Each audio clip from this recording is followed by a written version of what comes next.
we just fellowship, love each other, pray, send us off type thing. And these scriptures, this just kept coming to me. And I said, okay, God, we'll talk about it. So if you got a Bible, turn to Genesis chapter 16. In Jesus' name, God, open our ears and our understanding.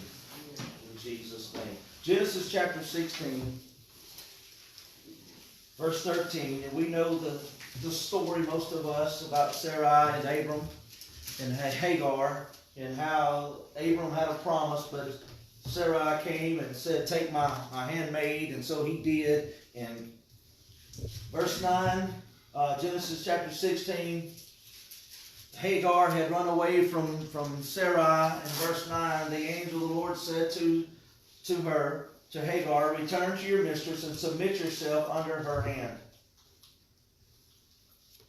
When you're in a situation that is not going the way that you think it needs to go, when God tells you to return to the situation and submit yourself under the hand that was upon you that you don't like, that is not what you want to hear, is it? None of us in this room want to hear, go back and get back under that which was oppressing you. Everybody in this room, when we're praying over a situation, we're looking for a way out. Generally speaking, correct? Yes. We're not looking for God to tell us to go get back underneath it, are we? Yeah. The next verse says, then the angel of the Lord said unto her, I will multiply your descendants exceedingly, so that they shall not be counted for the multitude. And the angel of the Lord said to her, behold, you are with child, and you shall bear a son, and you shall call his name Ishmael, because the Lord has heard your affliction. He shall be a wild man, his hand shall be against every man, and every man's hand against him, and he shall dwell in the presence of all his brethren. Then she called the name of the Lord who spoke to her, you are the God who sees. For she said, have I also here seen him who sees me? You are the Lord who sees me. You are the God who sees me. El Roi. You are the God who sees me. Now let's talk about Hagar. We all know about Ishmael. We talk about Ishmaels and getting out of the plan of God, getting out of the will of God, you get an Ishmael. Correct? But in the middle of getting an Ishmael, there was this lady named Hagar. She was a slave. She was an Egyptian slave. It was not her doings necessarily. It was not her. Sarai said, you will go and lay with my husband. Through the course of all that took place, Hagar finds herself in a situation that nobody wants to be in. And out of it comes Ishmael. And again, we know about Ishmaels. We know, that we often talk about Ishmael in the sense of somebody got out of the plan of God. Somebody got out of the will of God. Somebody did something ahead of God that they shouldn't have done while they were waiting on Isaac. Right? What about Hagar? What about her? In this story, sometimes we find ourselves as Hagar. You find yourself in a situation where you don't want to be here, didn't ask to be here, and something's coming out of something where somebody got ahead of God and you're involved in it. And you didn't have anything to do with it other than you were there and you were doing what you thought was God. And sometimes we find ourselves, even some of us have been in church situations where it turned into an Ishmael, and we were there because we thought God had called us to be a part of that, and it turned sideways on us and Ishmael came out of it and we felt like Hagar. Does anybody know what I'm talking about? I was reading this, and it says here that she called the place El Roi, which means the God who sees me. Hagar, was God watching her? Yes. Was she at the mercy of other people? Yes. Was it the plan of God for Ishmael to be there? No, not necessarily. Did God use it? Meaning, did Abraham get ahead of God in the promise, is what I'm saying. Yeah. But God saw it coming before it ever got there. And he takes it and uses it for his good. Just like Joseph, finding himself in prison, God took it and used it for good. That which was meant for evil, God has a way of turning around for good. And I'm telling you, sometimes we find ourselves as Hagar, and in the sense of We didn't do anything. We were doing right. And we found ourselves at the mercy of other people. And those around us became jealous. And those around us did a whole lot of things. And look at Genesis chapter 21. Genesis chapter 21. Look at verse 14. And you'll notice that Abraham rose early in the morning. Y'all see that? Mm-hmm. In between chapter 16 and chapter 21, something amazing happened. Sarai's name got changed to Sarah, and Abram's name got changed to Abraham. They had had an encounter with God in the middle of all this, and they were being blessed. Hagar is still in the middle of this thing. She's still a servant. She's still at the mercy of those that are in the house. She's still in the situation, and she has had Ishmael 14 years ago. Because Abraham was roughly 86 years old when Ishmael was born, and roughly 100 years old when Isaac was born. So that puts him about 14 years old. Okay? So you got Hagar who's lived. She's lived well in the house of Abraham. But you got another woman over there who's jealous. It says, I'm not living under the same roof with this woman, even though it was her idea to start with. So you find Hagar over here, and no, I'm not touching that. I'm just leaving that alone. Okay? Find Hagar over here, verse 14 of chapter 21 of Genesis. So Abraham rose early in the morning and took bread and a skin of water, and putting it on her shoulder, he gave it and the boy to Hagar, and he sent her away. Then she departed and wandered in the wilderness of Beersheba. You can read that later. God takes care. God provides water supernaturally. God takes care of Hagar and Ishmael. God took care of them. God prospered Ishmael. He became the father of a multitude of people. God blessed him. God took care of him. And I'm telling you, we forget about Hagar. God took care of her and her weeping and thinking her son was dying and thinking they're going to die out here in the wilderness, thinking that, you know, we're thirsty to death. We have nothing to drink. Did God provide? Absolutely. Was God still watching her? Absolutely. And sometimes we find ourselves just like Hagar. You didn't do anything to get in the situation. And you find yourself about to die, begging God for mercy. Anybody ever been there? Sometimes things are looking at us and people are maneuvering around us and we feel like we're in the will of God. We've done what God has called us to do because other people start making decisions that was not according to necessarily the plan of God, but yet it affects us. We find ourselves as Hagar. And I'm telling you, we need to get back and look at what Hagar said. Look at chapter 16 again, and look at verse 13, and tell me, she called the name of the Lord who spoke to her, you are the God who sees. El Roi. You are the God who sees. God sees me. Sometimes we need to remember that. No matter what we're going through, no matter what we're involved with, when somebody has involved you in something, sometimes you find yourself involved with someone else's Isaac, and they're involving you is turned into Ishmael. Just hear what I'm saying. God had spoke to them. God gave them a promise. They got ahead of the plan, and an Ishmael came out of it, and part of it was your involvement, even though you thought you were doing right. I'm just telling you, it happens.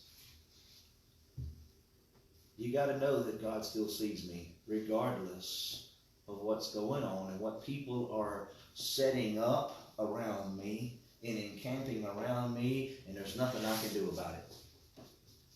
You got to know God sees me. You got to look at the person in the mirror every day. You got to look at that person, and you got to say, the Lord is watching me. El Roi. God sees me. That's his name. That's what she called him right there. You are El Roi. You are the God who is looking at me. That's powerful. It really is. Because no matter who's plotting, who's doing, whether it's according to the perfectness of what God has designed and doing, or God's allowing in the midst of it all, God is watching me. And I'm telling you right now, every one of us, there are things plotting on you. There are things maneuvering against you and with you. There's a war going on around you. The angels of God are working with us. They're fighting. They're doing. God is maneuvering, but on the other side of that coin, the enemy is plotting against you right now. Does not the word say the enemy comes to steal, to kill, and to destroy? But Jesus said, I have come that you may have life, and that more abundantly. That is the will of God. That is the plan of God. But the plan of the enemy is to destroy you, to kill you, and to destroy everything, to steal everything from you, to take, and for you to just be stripped. Hagar was stripped of a whole lot of stuff right here. She was given some food and water and sent out. She has given birth to one of the most powerful people on the planet of the earth at the time, whose son ended up being the father of a multitude of people over there that called him Father Ishmael. There was a woman who persevered through it all that we often forget. Are you following me? Sometimes you got to be Hagar. Because sometimes people make decisions that involves you, that cause things to happen, and you got to look at that situation and say, this wasn't what was intended to be, but this is where I am, and God is still seeing me. Does that make sense to anybody here? Yes. Because I'm telling you, it ain't always peaches and cream. It ain't always Isaac. Sometimes there's another thing that got involved that we never saw coming. But yet it involved us. Those of us with children, sometimes their ideas and their plans are not what we would have done or what we thought was best, correct? Nobody's going to admit it.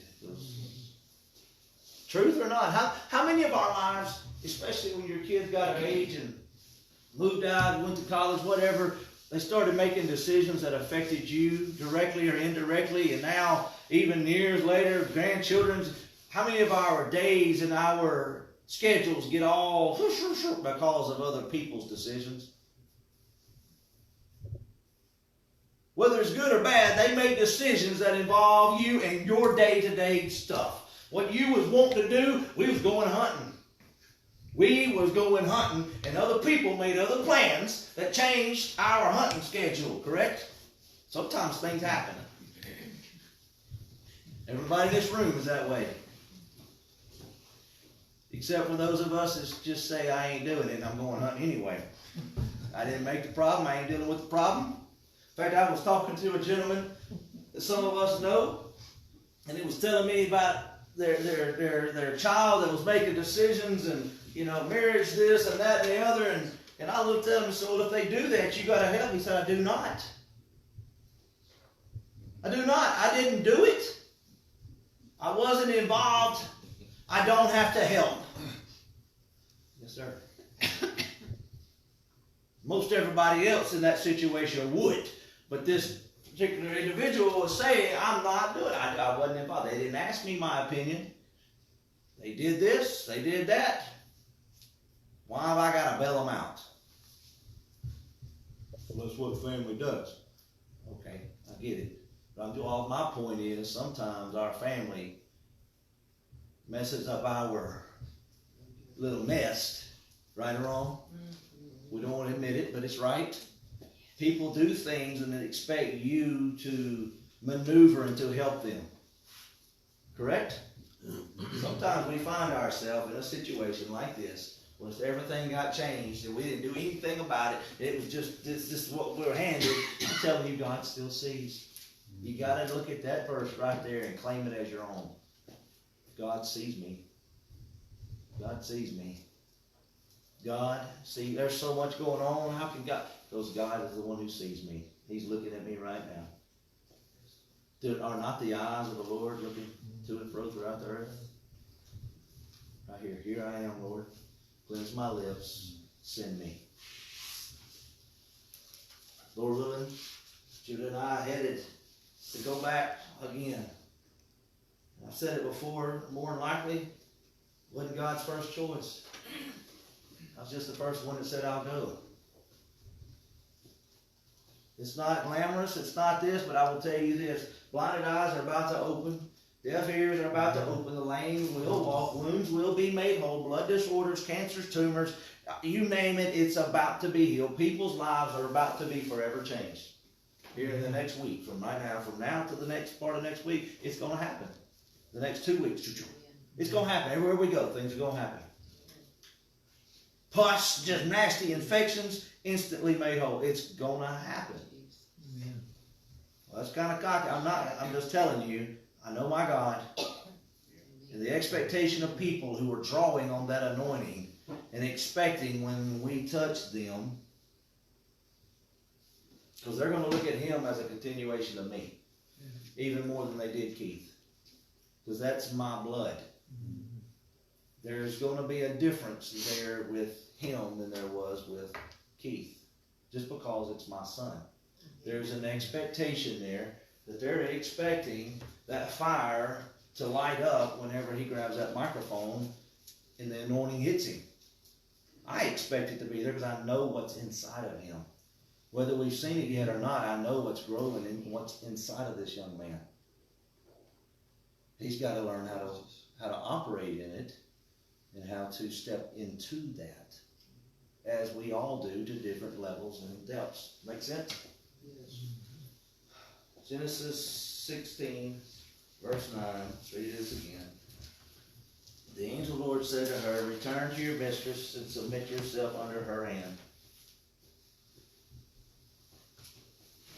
Whatever this means to you, whoever you are in this room, in the next block of time, sometimes we need to hear from God and it's not what we wanted to hear. Just hear me. Sometimes we're looking for a different answer than the one we get. You just got to know God spoke and this is what I got to do for now. Okay? So may the Holy Ghost reveal and do. Genesis chapter 32, verse 30. Judy's got it there. Genesis 32, 30. I didn't see it in your book. You didn't see it? Okay. I'll pull it. Genesis. Verse This 30. is going to be Jacob. Genesis 32, 30. Got it. You know it? Yeah. It says, so Jacob called the name of the place Peniel, for I have seen God face to face, and my life is preserved. An encounter with God. An encounter with God. Judges 13:22 is the last one. Judges chapter 13, verse 22. Manoah said to his wife, we will surely die because we have seen God. An encounter with God. One encounter with God changed the nation. One encounter with God changed the people. One encounter with God changed a person's life forever. Every one of us here, I'm telling you, people make decisions that affect you. We make decisions that affect us. But you got to know and understand that even through the midst of it all, Jacob had been gone for years. Serving Laban, he's coming back. He encounters God. And it changed him. The nation of Israel in Judges here in 13 was just in a world of trouble, and a man named Manoah and his wife had an encounter with an angel of the Lord, and it forever changed the nation. One day is all it takes to change everything around us. It set in motion, and it did, because somebody had an encounter. People need you to have an encounter with God. People's destinies are waiting on some of us to encounter God. But I'm telling you, not everything is always about Isaac. Sometimes Ishmael gets involved, but in the middle of all that, Hagar encountered the angel of the Lord. Just hear what I'm saying. It's not always roses and peaches sometimes. Sometimes things are not going the way we thought they would be going. Sometimes our family made decisions and choices that throw the whole thing into a whirlwind. Sometimes people just do things, and now here we are, and I'm telling you, He's the God who sees. He's the God who's still got a plan. So no matter what tomorrow holds, no matter what the next day, no matter what the future may look like, no matter, you've got to know and understand. You got to look at yourself and say, God sees me. Because I've had people tell me, man, I don't feel anything. I don't feel the presence. It's not about a feeling. Sometimes we take too much into a feeling. We get into service and, whoo, I felt something. He was there before you ever felt it. You finally got in tune with what was going on. I mean, the one who spoke and created the world is in this room right here. He is in this room. And just because you're not all lit up, goosebumped, and, ooh, I can't stand, He's here. He just hadn't manifested Himself in that way, or you haven't tuned into that. But the same consuming fire that was in the bush is in this room. And not only in this room, but He lives inside of you. You got to understand, God sees me. He is El Roy. He is looking at me. When people, I wake up and my phone blown up with people that's just being crude and mean and all sorts of things. He's the God who's watching me. He's got me. That's the old song when I was in kindergarten. We used to, even in a public school, He's got the whole world in His hand. We were singing that song. He's got the whole world in His hands. He's got the whole wide world. And we do a little. It's that simple. He's got you and me and Mama in His hand. And as a 5-year-old in kindergarten, we was learning and figuring things out. That the older we got, they tried to desensitize us and tell us that really wasn't the way it was. God really don't care about you. I'm telling you, He does. He does. If He watches over the birds and knows when one of them falls, you don't think He knows how to take care of you and I?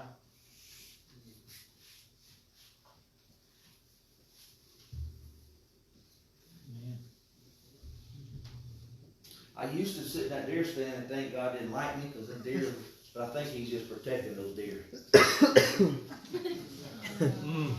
Because He knows if he comes by me, I'm going to shoot at him. So He's protecting that buck and keeping him over there away from me because He knows I'm going to kill him. You got to change your perspective. I used to think I was terrible. Now I just everything fears me. Oh dear.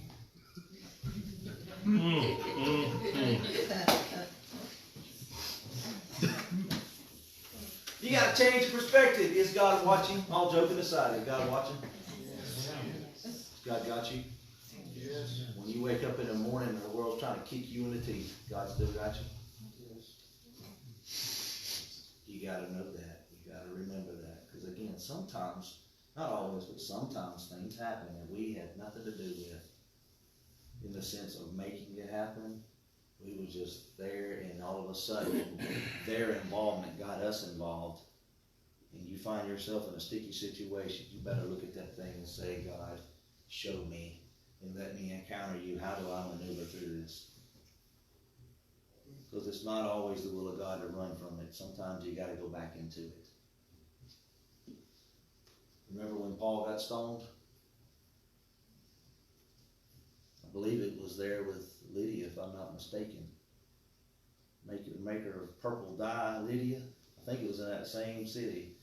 It says they drug him out of the city and stoned him and left him for dead. And then the elders gathered around him, and what happened? Life came back into his body. Where did he go? Right back into the city. I know he left the next day, but he went right back into the city. Hallelujah. He went right back into the situation that had just stoned him. Sometimes Follow me? You gotta know what the voice of God is saying.